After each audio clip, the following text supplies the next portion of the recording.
brand is what you do. A reputation is what people remember. Always keep that in mind with everything you do, because that perception is how people will think about you. Hi, I'm Ted Rubin, at Ted Rubin on Twitter, tedrubin.com. So I want to talk a little bit about something that I preach, evangelize, return on relationship. I like to say that ROI, return on investment, is about dollars and cents, and return on relationship is about people. It's about sharing. It's about building relationships. It's about the value that comes from building those relationships, what people share, what they talk about, and the closeness they feel to you, and more importantly, the trust you build, which leads to loyalty. And those two things, to me, will always lead to return on investment. When people ask me, what's the ROI of social media? I ask, what's the ROI of trust, and what's the ROI of loyalty? Average order value, lifetime value of a customer, frequency of purchase. All of these things can be affected every day when you use social media properly to build relationships, engage, interact, and add value. You're getting to do loyalty 24/7, all the time, and make people think you care, and you're not doing it. So one of the ways you can get return on relationship online via social channels is by doing what I call looking people in the eye digitally. I have a new book coming out called Look People in the Eye Digitally. Don't just click a button to think they're your friend. Look at who they are, call them by name, find out what their background is about, read something in their bio.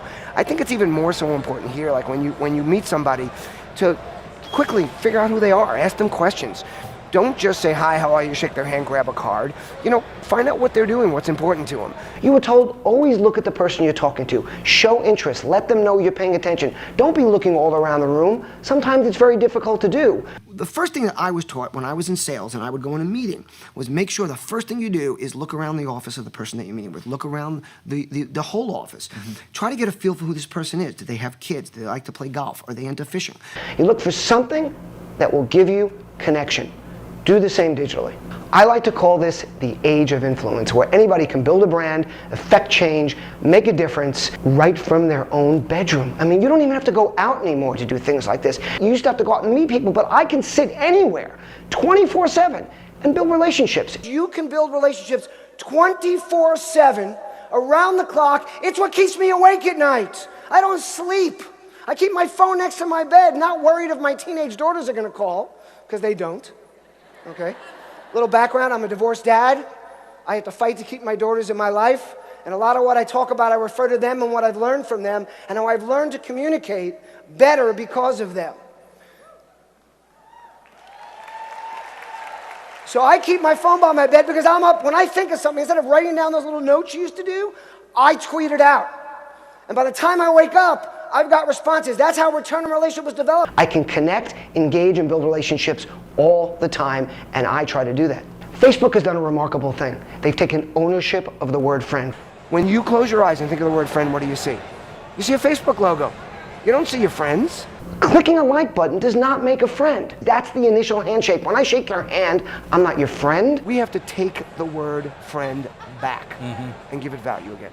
Companies are overlooking the most important asset as far as advocacy goes they have available to them.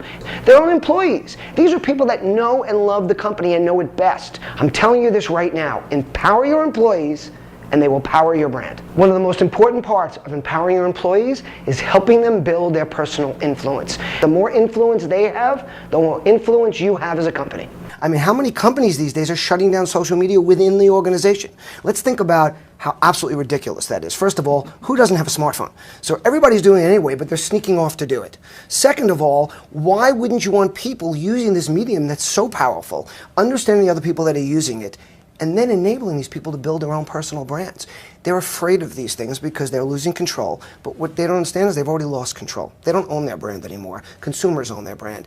And the best advocates who really can be the most influential just because of where they are their employees. So why not empower these people to do it instead of cutting them off? Brands are having a real problem with how they communicate with consumers. I like to say, brands are from Mars, consumers are from Venus. And brands are going to have to change the way they communicate if they really want to connect and engage with those they're looking to influence. Your business is going to have cardiac arrest if you don't start connecting with consumers, empowering advocates, talking to influencers, and understanding that the world is changing. and you don't own your brand anymore. If you don't start listening and engaging with people and interacting, you're going to fall behind the people that are doing it. Relationships are like muscle tissue. The more you engage them, the stronger and more valuable they become. Build relationships, engage, interact, and add value.